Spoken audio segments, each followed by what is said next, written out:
Good evening, everyone, and welcome to the Brian Crombie Radio Hour on Saga 960. What's going on with all of us in regards to our attitudes toward online retail versus bricks and mortar retail, and what's happening with buying online and, again, bricks and mortar for Black Friday?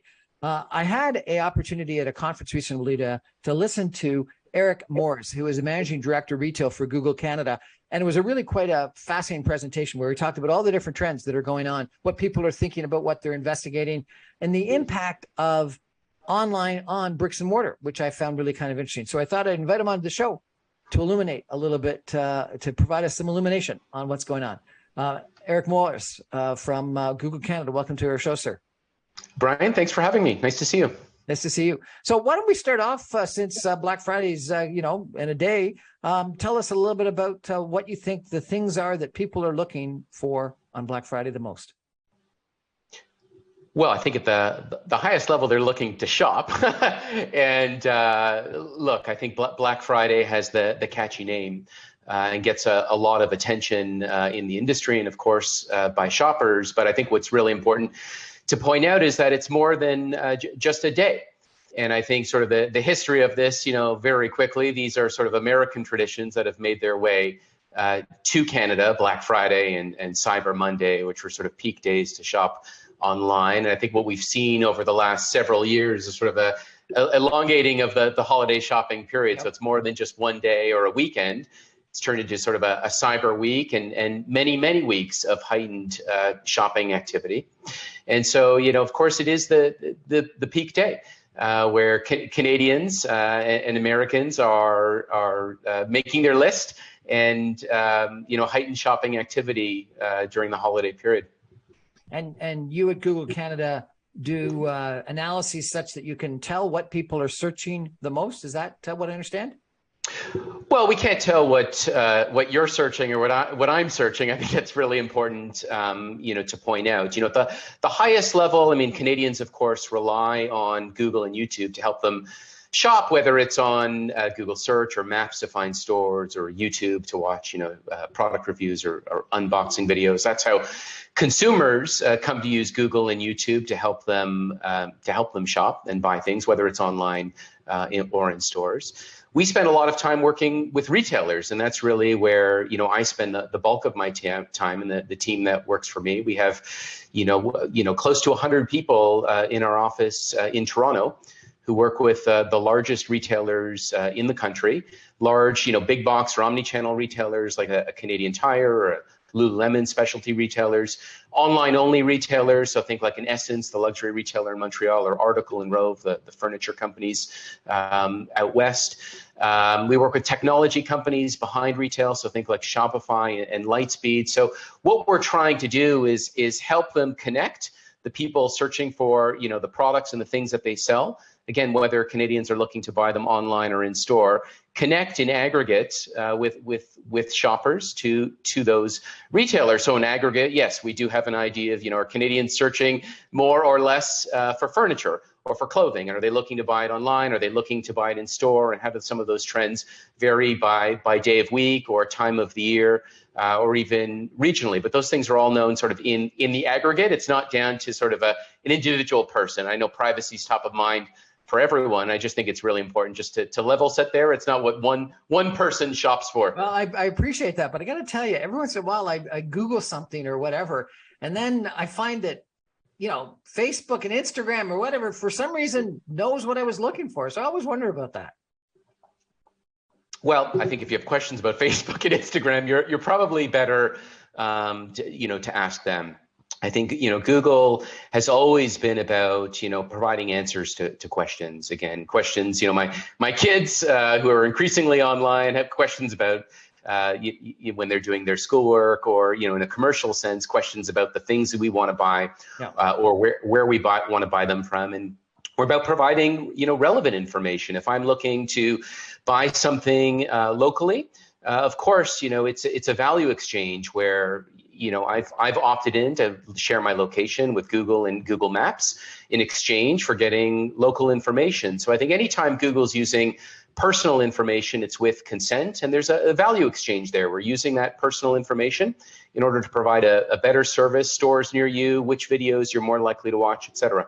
Well, I gotta admit, some people get upset with the privacy issue, and I think justifiably so. But then I take a look at some of the recommendations I get, and I go, "That's a pretty good recommendation." So they know me pretty well, and that was actually helpful. Well, I think that's the idea. Google, at its core, it's about organizing the world's information, making it useful and accessible, personal where appropriate. And again, there's a value exchange. We're going to use, the information that is shared with us in a responsible way in order to provide better answers to questions, better videos, better results on Google Maps. Again, in order to be helpful and really, really transparent. I think it's really also important that we want to be transparent in how we use that data. And I think that separates us from many other companies. If we are using that information to provide better search results or better videos or better recommendations, we want to be transparent about how it's used. In fact, there's a tool, a dashboard Google provides to all users of our products where you can see exactly how that information is being used. And frankly, if you don't like it, opt out. Yeah, no, well, I understand, and I appreciate you giving us that level set to start with. But let's take a break for some messages, and we come back after some messages. Let's talk to Eric about what it is that people are searching for this Black Friday, Cyber Monday, holiday season, et cetera, because it'll be interesting to see whether, higher interest rates, potential recession, low unemployment, all those things that are going on, whether they've impacted our buying habits. Stay with us, everyone. We'll be back in just 2 minutes.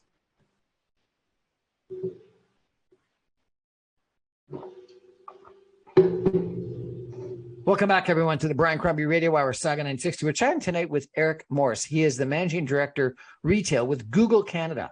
I had the pleasure of seeing him present at a conference I was at recently, and I was really quite impressed with his Googles and his knowledge of what we were doing, what we were shopping for, what we were searching for on Google, and also, Eric, you gave a really good presentation of the impact that Google has online on offline in-store bricks and mortar purchasing that I thought was interesting. But let's come back to that in a couple of minutes if we could. Sure. Because what you told me is that you've just done a bunch of research recently on what people were searching for in regards to Black Friday, Cyber Monday, holiday purchasing. And can you give us a sense of, has people's interests changed dramatically? Because we know a lot of things in the economy have changed. So has that influenced people searching?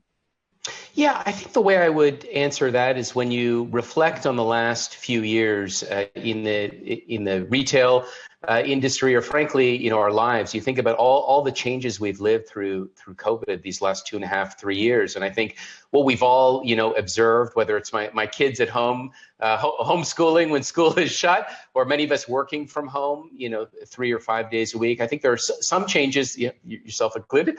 There are some things that have changed that have been very durable, and then I think there were other changes that were more short-lived, where it can feel like we're sort of reverting, back to the mean or back to the way things were. So I think in terms of the most durable change that we've seen, shopping online is among the most durable, changes that we've seen historically. Again, it depends on which stats you use, but historically about 6, 7, 8% of retail sales in Canada were online. It depends, again, on what source you use and how you define online and retail sales. That denominator could include things like cars or gas, things that you can't buy online or very, very hard to buy online, flowers for your garden, so many things that you shop for and can only buy in store. But again, 6, 7, 8% of retail sales in Canada historically online. Pandemic comes, virtually all stores are shut. It's a forcing function for all of us as shoppers and for retailers. And suddenly, 14, 15% of total retail sales, were online. Many retailers saw, 2, 3, 400% increase in their e-commerce sales, almost overnight. And as stores reopened, what we've seen is that many shoppers, right, aren't shopping online at the levels they were during peak COVID when every store was closed, but know that the habit has stuck and we are still above historical levels for shopping online. So when I reflect on this holiday shopping season, know that Canadians continue to shop online in record levels. We're now closer to parity than the US than not, even as stores reopen. So we're shopping more online. We're using digital to not just, I think historically shopping online, I knew exactly what I wanted to get, and it was all about price and who could get it to me fastest. I think increasingly shopping's become sort of a more immersive experience, better conducive to discovering things online like we would have, roaming around the mall when we were younger. And so, we're increasingly using digital services, whether it's search, YouTube, or others, to discover new products and stores online, sort of higher up in that sort of funnel. And sorry, can I just pause for 1 second? Do you mind? Yeah, for sure. Just give me 1 sec. Sorry, throat. So if you think, it was 5 or so percent and went up to 15 or so percent, where do you think we are now? Well, again, we are lower than the highs and the worst of COVID, but our data suggests, and the third parties that we trust, that we're still hovering around that 14-15% range. Still there, of COVID. Really? Still there, right? Even as stores have reopened, and I think historically Canadians very comfortable buying clothing online, electronics online, books online, right? What we observed during the pandemic is increased comfort buying different things online. So I think furniture is a great example of a category that, look, most people felt like they needed to sit on the sofa before buying the sofa. Right now, there's increased confidence buying furniture online. Grocery, I think, is a great example where many countries all over the world seemingly further ahead and having groceries ordered online and delivered to our door. And this was a category that was virtually nascent, in Canada, and close to zero. Pandemic hits, right? Increased desire to buy groceries online. And again, while we're not at historic, COVID highs, we're still at heightened, elevated levels for shopping for groceries online. So, Canadians increasingly shopping online, buying different products online. I mean, there's even a strong desire for Canadians to buy things like, garden seeds or even cars, right? Things you wouldn't normally associate buying cars online. It's buying cars online, right? We've seen a 10 times increase in searches to buy a car online over the last couple of years, right? Again, if you can buy, clothing, furniture, you can buy all of these things for your home and everything you need online. Why not, buy some of the most important and largest items online if you know exactly what you're looking for and you have you think you need to test drive a car? You don't need to actually drive it around the block or get it on the highway? Well, I think you're right. There's probably a smaller, subset of Canadians who, maybe sight unseen are buying a car. But I think what we've observed is that, that Canadians at least want to start that process online, right? So as an example, I believe it's Hyundai Canada, right, have sort of created a mechanism where you can pay your down payment for the car, right? You can kick off the process online and just make it easier. Look, that process going to a dealership historically, for those who've done it, isn't everyone's favorite experience and can be very time consuming. And so if you can save yourself a bit of time by kicking off the process and at least taking care of the down payment and some of the paperwork online, you can, and of course, test drive it later. But, these are things, Canadians, our time is precious. Right. And if we can save ourselves a bit of time by shopping online, we will. And again, it's not just for clothing or furniture, it's increasingly extending to other things. So I think that's like a really big shift that we've seen over the last 2-3 years in Canada. Canada was historically behind, e-commerce, and it's not for a lack of trying by Canadians. Retailers, really didn't make a lot of their SKUs and products available online. Pandemic forcing function forced a lot of that online, and Canadians are continuing to buy it online. So I think that's like a really important trend to focus on, that Canadians, even as stores have reopened, are increasingly shopping online. But now, that being said, I hear rumors that Amazon and some of the warehouse companies and things like this are laying people off and giving away square footage of their warehouses and storage space and distribution space and things like that. So I was worried that I was thinking that, frankly, people's expectations of online sales were overestimated and people were backing off. You're saying that's not the case?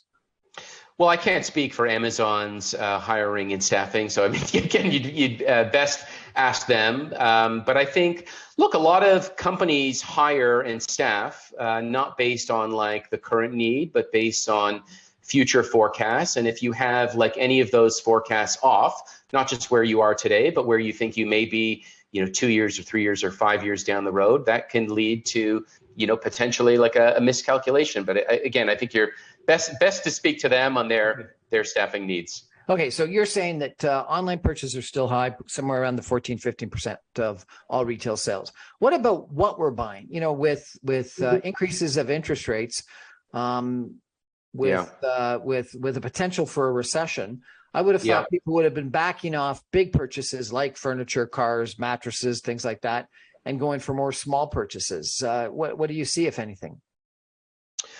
Well, I think you're right. This holiday season does feel different. Where the economy's at and where sentiment is. So I think when I reflect on the last couple of years of holiday shopping, working with the largest retailers in Canada, it felt very much like Canadians were shopping every year earlier than the last.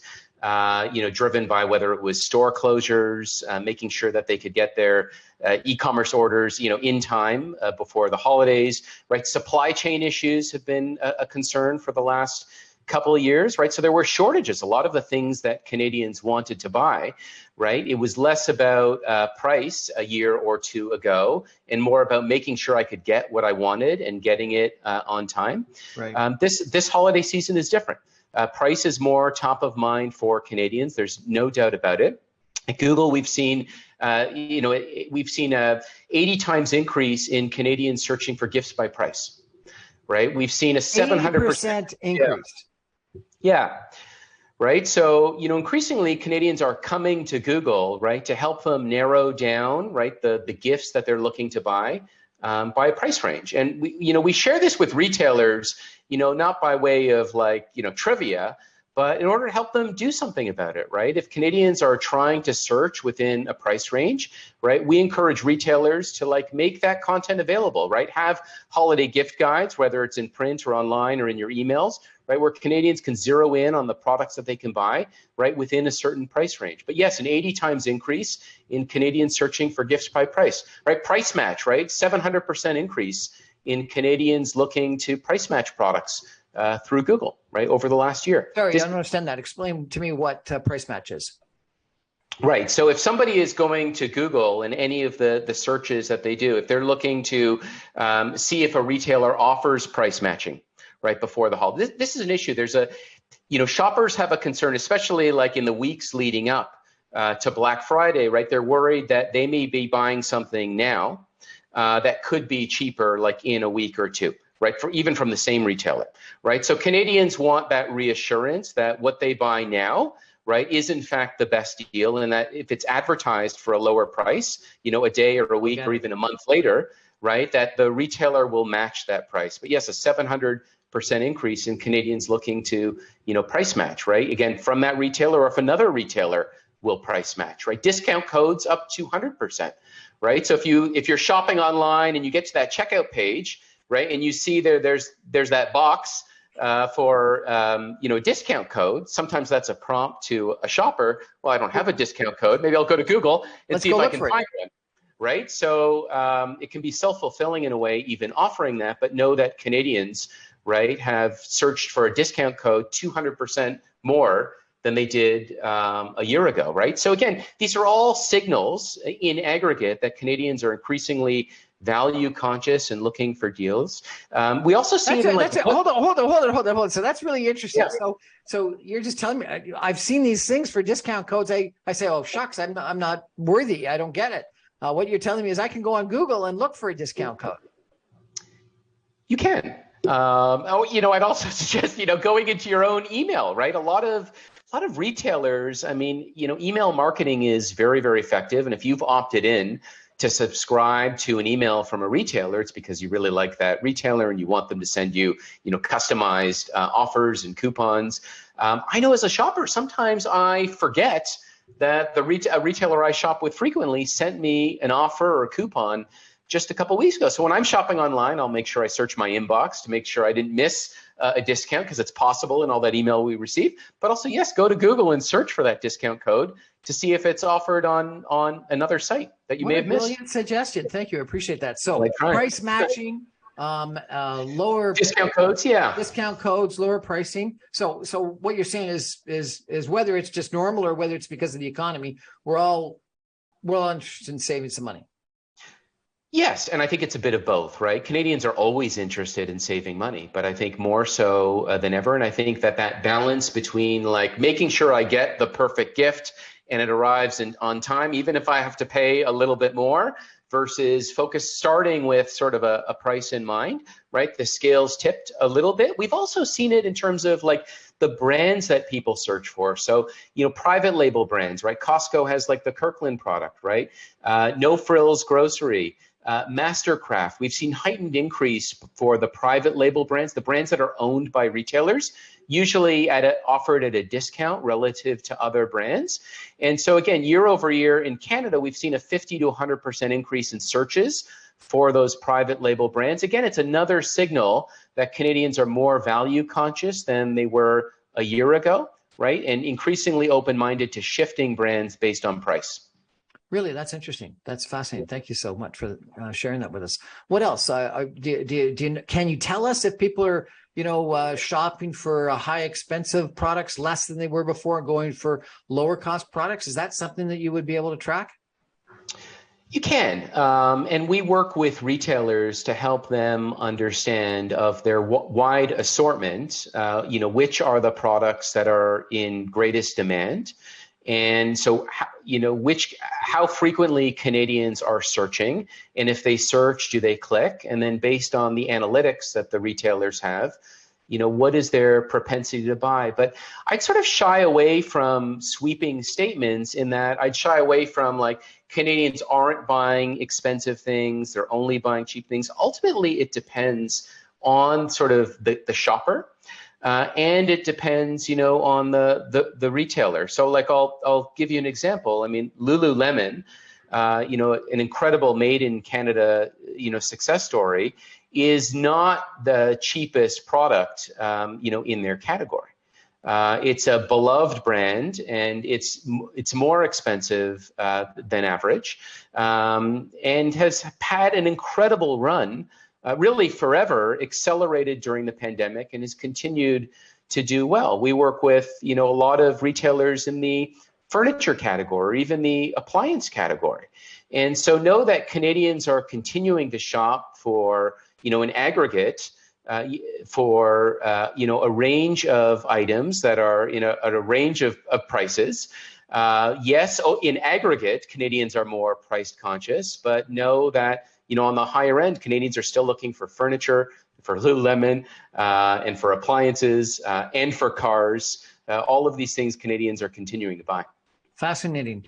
We're chatting tonight about what we're buying and what we're buying and searching for online with Eric Morris, who is the Managing Director of Retail for Google Canada. We're going to take a break for some messages and come back in just 2 minutes with Mr. Morris and talk a little bit more. And one of the things that he spoke about recently was how people for retailers are getting a lot of information online, and even if they're buying in store, that information they get, that connection they get online is very relevant. And so maybe when we come back, I'll ask him about that. Stay with us, everyone. I'll be back in just 2 minutes with Eric Morris.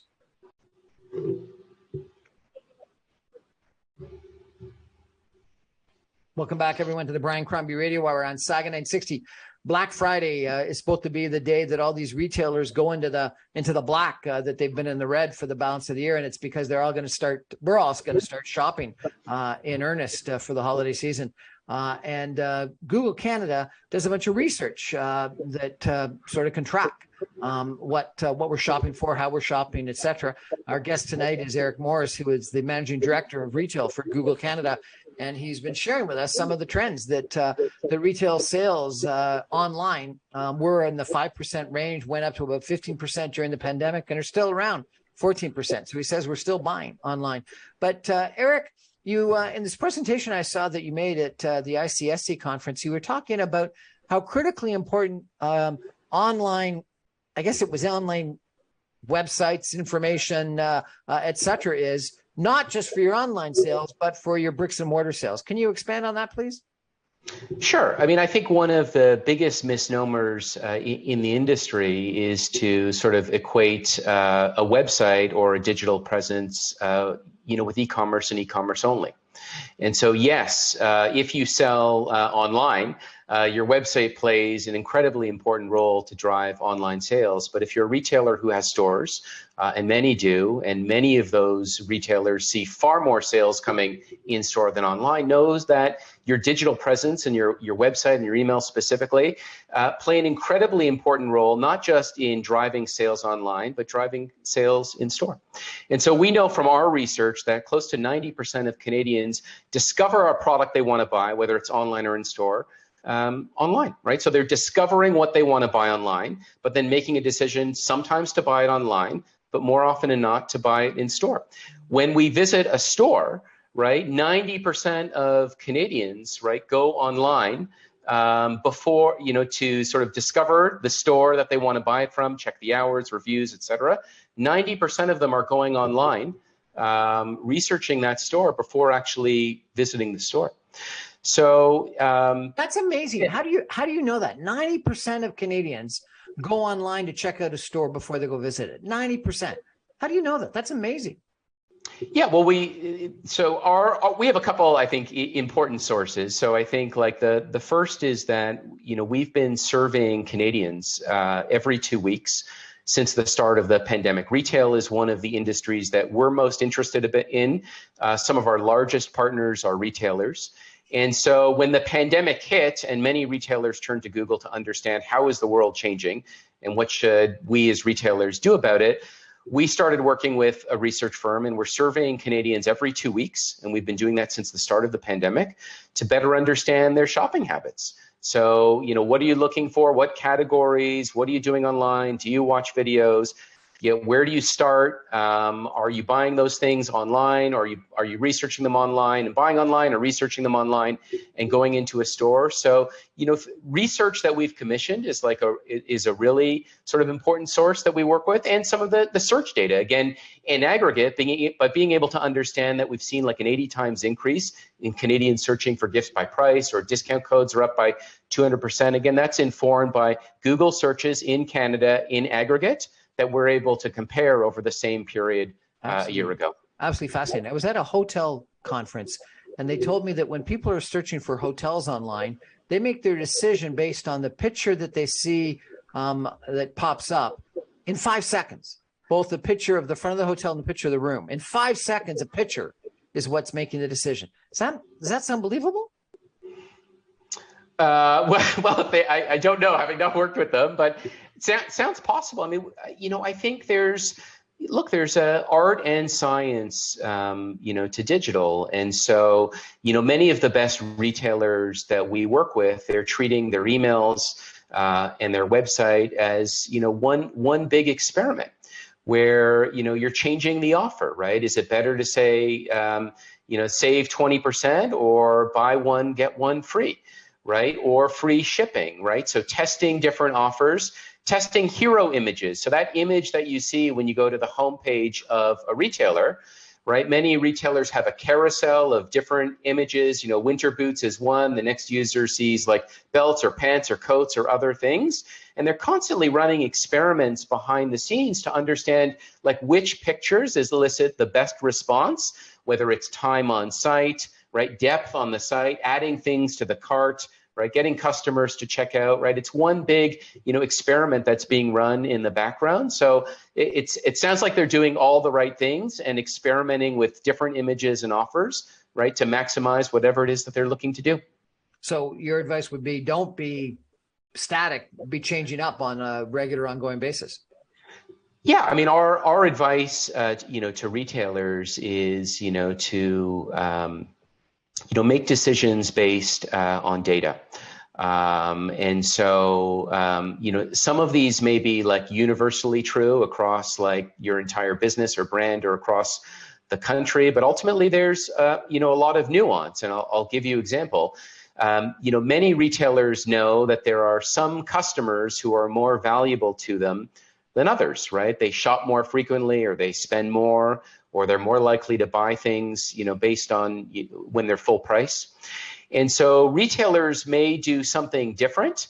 They may send like more emails to their best customers because those are the customers most likely to buy. Whereas they may have a different strategy for people who have never shopped with them, right? If I've never shopped with a retailer, maybe I need an offer to act as an incentive to get me to shop that first time. So it's very common for retailers to have, a different strategy, one for maybe people who've never shopped with them, maybe for customers who have shopped with them but haven't shopped with them in a while, or their most valuable customers, or if I'm a general merchandise retailer, there may be customers who have bought apparel from me but have never bought electronics or have never bought groceries. So how, as a retailer, can I convince customers to cross shop, right, and to buy like different categories and shop differently? That's interesting. There was this book called Long Tail a couple of years ago that was talking about how, you didn't have to be the mass merchandiser anymore. You could make a lot of money selling globally, being a very niche merchandiser. What are you finding? Are people buying from the big department stores, or are they reaching out to that one little retail store because it specializes in one specific thing? Yeah, I mean, it's a great question. And I think, in the early days of COVID, many of the biggest retailers had an advantage.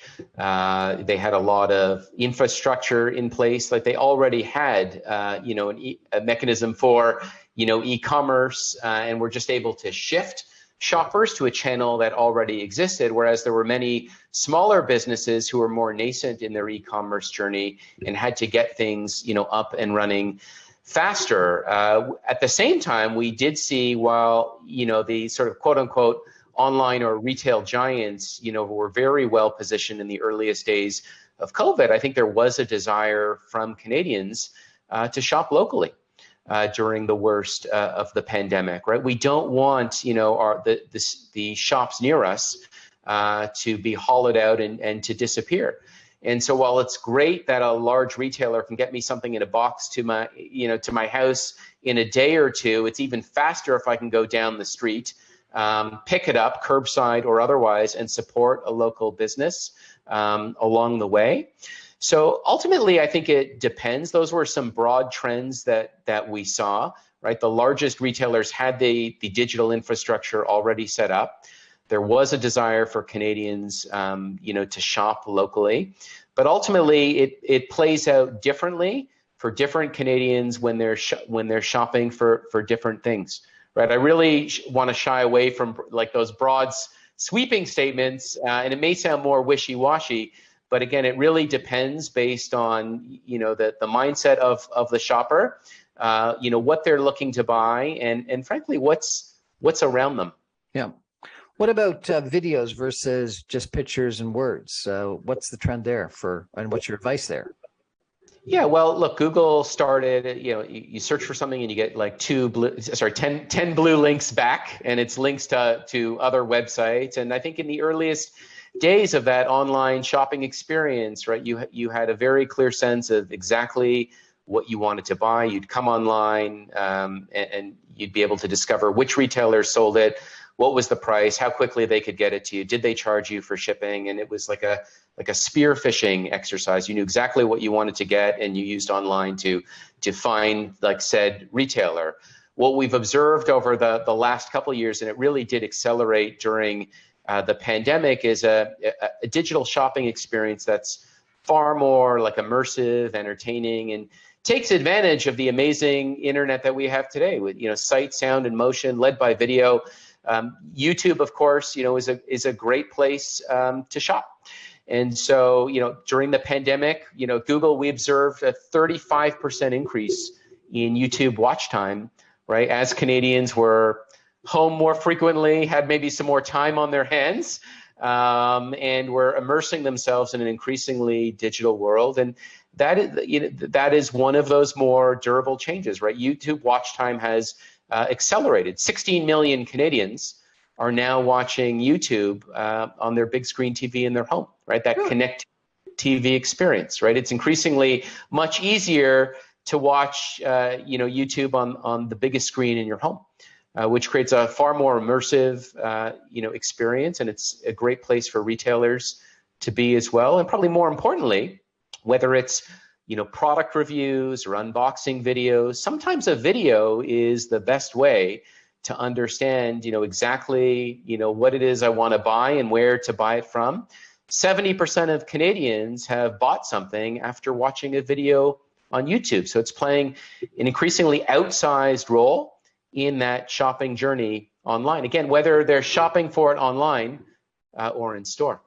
So that's interesting. Can you tell me whether people are shopping on YouTube or on Google on the big screen or on a laptop, desktop, or a telephone?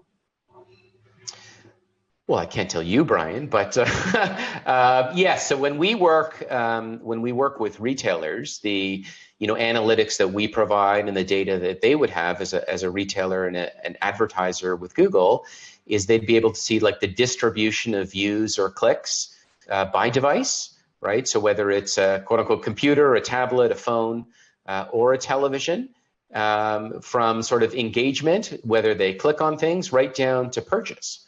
Right. So, many years ago, and I've been at Google for 20 years, but in the earliest days of mobile computing, which was very, very new, there were a lot of people researching products they wanted to buy because it was really convenient on the phone, but it was much harder to buy. Right. The pictures were small. Retailers had sort of a clunky shopping experience on the phone. There were no apps. And so the consumer activity was high, but the shopping behavior was quite low. Retailers improved the shopping experience, whether it was on a mobile website or an app. Shopping on a phone became a lot easier. You could even do it with one button, and your address and your credit card, it's all saved. So a lot of that friction that made it really cumbersome was taken out of the process. And these are things that retailers are, very, very interested in, right? To compare and contrast, engagement by device. And if, engagement's high on a mobile phone, but the shopping rate is low, right? That's a signal to the retailer that maybe there's some things we can do to reduce friction and make it easier for Canadians to, right, or shoppers anywhere to shop on their phone. So yes, they get all of that data. Again, it's in aggregate. No one knows what one shopper does. But in aggregate, they get all of those trends by device and by screen. In the old days of Yellow Pages, I know that's difficult to believe actually existed at one point in time, but what you wanted to do is have your company name start with an A or three A's so that you could get right at the top of the telephone Yellow Page book. Yeah. Are there things like that in the world of Google that you want to do to be at the top of the page? Yeah, well, look, I think all other things being equal, Canadians respond to, retailers and brands that they're familiar with, and also respond to sort of the, a value prop that resonates with them. And so I think the best retailers we work with do both. So they build their brands, right? They invest in becoming sort of top of mind. And whether it's a Canadian Tire or Lululemon or Home Depot or Walmart, retailers invest heavily in their brand so that they stand out and are recognized and top of mind when consumers are faced with a choice of where to buy things. So I think that's the first. Retailers invest in building a brand and that recognition. The second thing is, that sort of link that appears, whether it's on Google, right, the listings that are sort of free, like almost the Yellow Pages like listings that appear on Google, right? That's not Google writing those words that people see, right? Those are generated by people. And so retailers, again, test different offers, right? Different value propositions to encourage Canadians to pick them, right? If I'm looking for winter boots and I see 10 different retailers selling winter boots, what's going to convince me to click on one retailer or another? Well, do they have the brand that I'm interested in, right? Do they have the size that I'm interested in? If it's available online, is it a good price, and how quickly can the retailer get it to me? If I'm interested in buying it in a store, is there a store that's near me? And is that store open? And do they have the boots that I'm looking for and the size I want in stock, right? So these are all ways that retailers differentiate. It starts with sort of the brand, but it extends down into sort of the assortment, the value prop, the pricing, the customer service. And those are all the different ways that retailers differentiate and stand out anytime, but especially so during this holiday shopping season. Fantastic, fantastic. Any other trends that you've been watching that you should let us know? Well, I think one that we didn't touch on, but I think is really, really important, is that Canadian shoppers are increasingly undecided in terms of both what they buy and where they buy it from. And that, frankly, is why Canadians go to Google and go to YouTube and don't go to the store directly, again, online or in person. Increasingly, we have lots of choice where to spend our money. There's lots of different types of toothpaste and cereal and running shoes. We're overwhelmed with choice as a consumer, and we rely on digital services like Google to help us, again, narrow down the choice of what to buy and where to buy it from. I mentioned earlier that survey that we've been running every 2 weeks. And during the early days of the pandemic, when we surveyed Canadians, about 32% said that they had shopped from a retailer that they hadn't shopped for previously. Really? That's interesting. I think so. And I think what it spoke to in the earliest days of the pandemic is whether it was the stores we're most familiar with or most loyal to, they were closed, or we had new needs during the pandemic. All of a sudden I needed like a desk for my home office or jogging pants or other things. We had new needs. Stores we may have been familiar with were closed, right? So I'm coming online and I'm trying to discover new places to shop. Over the last 18 months or so, we've actually seen that number continue to increase. Our most recent survey at the end of September showed that over 50% of Canadians had shopped with a retailer they hadn't shopped with previously. So is retail loyalty down, or brand loyalty, or both? I think it could be both. We're at least open-minded to the idea in aggregate of shopping at a different place, whether we have new needs, and many of us continue to have new needs. But again, going back to our conversation about like what's changed and what's different this holiday season, with an increasingly price-conscious Canadian shopper, we may be increasingly open-minded to shopping with different retailers with price in mind.